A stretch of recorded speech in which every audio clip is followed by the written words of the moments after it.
get a Nursery Creates the World. Gennis, co-owner. Yeah, co-owner. Blueberry Cafe. You know, you remember last time we did an interview. You got to speak up. Oh well, I figured the mic right here, so it's picking up. We got to get you. All right. Co-owner. Yeah, co-owner. Blueberry Cafe. I consider you an artistic cook. I know you told me not to name you. Yeah, it's good.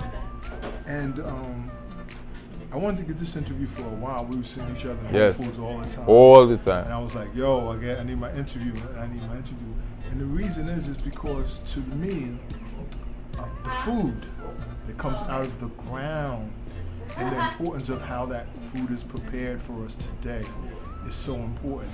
Yep. And you make some products now. You know, your whole lifestyle is about that food and how you prepare that food. So talk to people about how do they take that first step? How do they change over so they can feel better and eat as a vegetarian or as a vegan? Can you help us with that? Just break it down in simplistic forms. Well, yeah, you know, quite frankly, it starts with the individual. Understanding the body and how important it is. Because we tend to want to accomplish things in life, whether it's the house, the car. But the thing is, without health, without strength, it cannot be done. And so in order to be able to accomplish these things, you have to be healthy. And the only way to be healthy is to feed your body healthy stuff.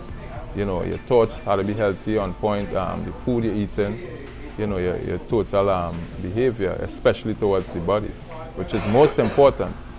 And so once you come to that decision, then as they say, seek and you shall find. So you start seeking out the best food. You can start by coming to the cafe. Yeah, you can start by coming to the cafe. Nice plug. Yeah, it's so what about people that say it's so hard, it's only McDonald's around, it's only Taco Bell around, in the morning, you know, I can only get a McMuffin with the sausage. How do people, and I know you just said, well, it's the person, individual, they have to make up their mind, but just give me some practical things that people could do. Well, the thing about it is everything that is junky out there, whether it's food, whether it's clothes. I like that junky. You understand? It's all around here. It's easy to find. It's easy to find a cheap shoe, a cheap belt, a cheap handbag. Oh, I love that. But guess what? Yeah. They know where to go and find the expensive stuff. So they go up to the malls and, you know, the different places and buy the Louis Vuitton or the, you know, the Michael Kors. So it's all about priority. So it's just excuse. So people know if you want good food, you're gonna seek good food. You're gonna put it, but it's not important to them. So they would make excuse because the body, the healthy body that you need to afford these expensive clothes on the outside or the expensive car, is the body has to produce that. So the priorities is all messed up. So they can't find good food until they get sick. Well, for some people that is what it takes. And even then, because of addiction, then they still tend to fight with it. So it all comes down to the mind, you know. When that person ready to do or to quit, just like a drug addict, you could carry them to, you know, the different programs and stuff, and they wouldn't stop. But one day, they just decide to stop and switch over. The question does come up, it's come up for me. This food, is the problem simply biological, where you ingest these types of food and you become addicted on a biological level and you cannot get back to what the body does naturally? Is that true, or is that just in our minds? Well, a lot of things have altering properties in it, you know, certain chemicals that would release certain things in your brains. And so you have feel-good hormones, you know, it make you feel this way or that way, you know, like somebody could be quiet and when they drink alcohol, they behave a different way, they become more brave or whatever. And so they become addicted to these stuff because of how it makes you feel, you understand? So it's, all right. Yeah, so that's what it is. And so once you become addicted to things that make you feel good, that make you feel brave and stuff like that, then you go with it. Because that is what helps you through whatever situation you have, you know. So that is what it is. And for you, did you ever have a problem like dealing with these foods that weren't healthy for you, or did you always have this type of lifestyle? No, well, coming from Trinidad and Tobago, we eat and drink, and be merry, because that's the party island, carnival and everything. And so, we always had fresh fruits, vegetables around, but really and truly looking at the lifestyle itself, it's not really that healthy, especially now with a lot of processed foods being imported, and but we still live talking about in Trinidad. In Trinidad, yes. So we have a variety of stuff, but we just eat a lot of meats, drink liquor, because we have a lot of public holidays and we hang out, we lime a lot, So the diet is not really the best, especially if you're a person who like to hang out or just follow the culture. But you always had the good stuff available, so things was always there. So you could always switch over and decide, okay, you want to eat this or you want to eat that or whatever. So it wasn't too hard for me. I had the best of both worlds. In terms of in Trinidad, are lifestyles longer, or have lifestyles been longer than American lifestyles? And I mean, this is just based on your knowledge of what you see. I'm not asking you for particular metrics. Yeah. Well, yes and no. A lot of times, sometimes they have people who may live long, but the quality of life is in question. So the wellness is not there. Right. So in Trinidad, you have some of the elders. You would see they go into the garden and in the 80s and stuff like that. So they're living longer and they're healthy. They could move. They're strong. They still work in the land. You understand? Because that is the environment. Yes. The environment here is different. But you would have a centurion living in the middle of the city eating bacon and taking a shot of rum, and but but that is what it is. But different places have different things happening. But they do have a lot of elders on the island. And I mention that because I go to Chinatown often, and I'm amazed to see the older people getting their vegetables every week, because there's a lot of fresh open markets there. Yeah. And you see more Asian older people walking around. You Plenty see age. Them, Yeah. As compared if you go to a Bravo or a shop right here. You see older African Americans, but you don't see such an abundance. Right. And, I mean, I saw this like recently. I think about a year, 2 years ago. I started going to Chinatown, and I was like, "Wow, this really makes it different when you're eating fresh food and over a long period of time." And another thing that I know that my uncle Willie Muzon, I cared for him. He had Alzheimer's, and I used to tell him. Well, I realized that one reason why he lived so long, he lived to 88, was the older generations. They were brought up on food that was in the ground. Right. He was born on a farm. Right. So they ate yams. They ate stuff that came out of the ground. Right. Versus somebody who's born in the 80s or the Processed. 90s, and they start with McDonald's. Processed. It's a big difference. Yeah. It's a big difference. Oh, yeah. And I think people don't understand that. So that food coming out of the ground, and that's why part of what you do is artistry. People don't see it that way. They look at the cook shows. Yeah.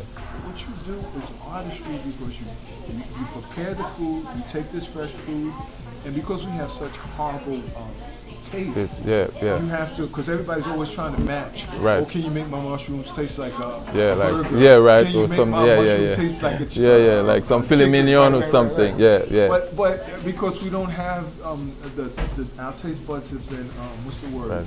Compromise. Perfect. Yeah. And so we're always looking to have the food that we were brought up with. Right. Where in reality, this is how the food really tastes. Yeah. So. But it's amazing you bring up the Chinatown thing. I was there just yesterday, and really?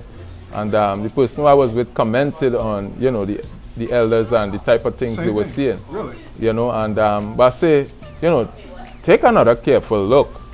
At the same time, some of them is not as old as you think, and they still have that kind of feeble way about them. You don't see that strength. You understand? Because they still have problems, but it's because they're so close-knit and their business is not, they're more secretive. You wouldn't know the ailments they deal with, but they deal with a lot of ailments. I can You understand? A whole lot of ailments. And when you look at how they walk, it's not a strong walk. I got you. It's like a weak shuffle. You understand? But again, it goes back to what we talk about in terms of wellness. Yeah. The whole idea is the true wellness. Right. So we're not just happy that you're a centurion, but we're But happy that's you're a it. centurion. But you have vital Vigor, energy, right. And your mind is sharp. That's it. Right? And Yeah. you're not creeping around. Yeah. But that's what it is, you know? Yeah. So I feel like good point. That's they walk and it's the only group of people you notice the walk is different because the back is weak because of the starches. They eat a lot of starch, you know, in the white rice and stuff like that. But outside of that, they still hold to the culture, you know, and that will get you a long way. And they do have a lot of elders, and you know, in the African culture, they respect the elders, and it's the same thing in that culture. So they have the elders, you know. And then also the social matrix is very important. The whole Yes. idea. Yes. They have stronger families. Right. Well, not stronger, but Yeah, I families, understand. more groups of families that have a couple of generations with them. Right, So exactly. that's a key element Yeah. for health as Great well. grandmother and all that. Right, So right, they keep that culture tight and nice. I love it. Yes. Yeah. All right, man. So thanks for coming by. Listen, are you on IG? You don't do IG. You don't do that. Nah, You don't do that. nah. I probably have it, but I don't even. Yeah, I have it, but I don't really use it. Right. Yeah, I just regular. Come down Yeah. to the shop. What's the address here? It's 547 Central Ave. 547. Yeah, at Blueberry Cafe. Blueberry Cafe. And but you do have a IG account. It's Yeah, we called do. It's on the Blueberry Vegan. Cafe. Yeah, Blueberry Vegan Cafe. So check that out. You know, I just had the pasta and the fried mushrooms. Yep. with red sauce. What's in that red sauce? You had red sauce? No, you didn't have red sauce. You had barbecue. You had the teriyaki. Nah, the red sauce was Not was red sauce. Was red sauce? Yeah. Oh, I wasn't I didn't really eavesdrop in your plate there I too much. tasted it Yeah. was red sauce. It was Yeah. red. So what's in that red sauce? It's tomato based, and we also use fennel to make the sausage, fennel and spelt flour and stuff like that. Yeah. Right, because it's almost like barbecue sauce, but it's not. Yeah.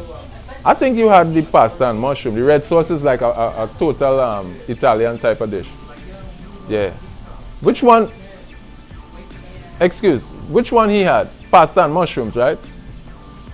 But I have red sauce, right? Nah, it's a barbecue sauce, barbecue teriyaki sauce, but kind of reddish. Yeah, no, I got it. It's gone. Yeah. Say that, cute. Yeah. No, he had pasta and mushrooms, right? Yeah, you didn't. It wasn't the red sauce? Nah, the red sauce is different. Yeah, it's different. But Whatever I was eating was good. yeah, but we also have the zucchini bar next door, yeah, which zucchini bar. which has all the vegan pastries, cake, ice cream, you know, all the dessert you could think about. Smooth. You see that? Yeah. He did that at the beginning. Too. Yeah, you know, and you know, soy free and Right. you know, They cane have free. vegan material here too. Yeah, oh yeah. So it's like really cool. Yep. Nice little food spot. And we're about to pop the vegan sushi that it was on the Chinese topic. We're going to be doing the vegan sushi Oh, where? at the Waterfit? Aquafit. Yeah, at the And water. Waterfit Yeah, is next next door. door. Yeah. My business partner, she's the one connected with both of them. And so Yo. we're going to be doing the vegan sushi. It's That good. should be good. Yeah. You know, and different types of water. So, you know, we're just bringing health and wellness to And they the have community. teas here and Oh, also yeah. shakes. Yeah. Yeah. Yeah, All right. yeah, Go smoothies. check them and- out. Okay. Thank you, man. Well, it took All right. about 6 months for this. Oh yeah, about that. Maybe a year. And yeah, we just here a year and right. 11 months, so it take about that time. Right. And Before, I tried you to know. time it. Yeah, and then we just Right. do it That's impromptu. how life it is. It's like you try to time things, set them up. Yeah, it don't And work. just when you think, you're not even thinking about Right. it. And then the moment is there.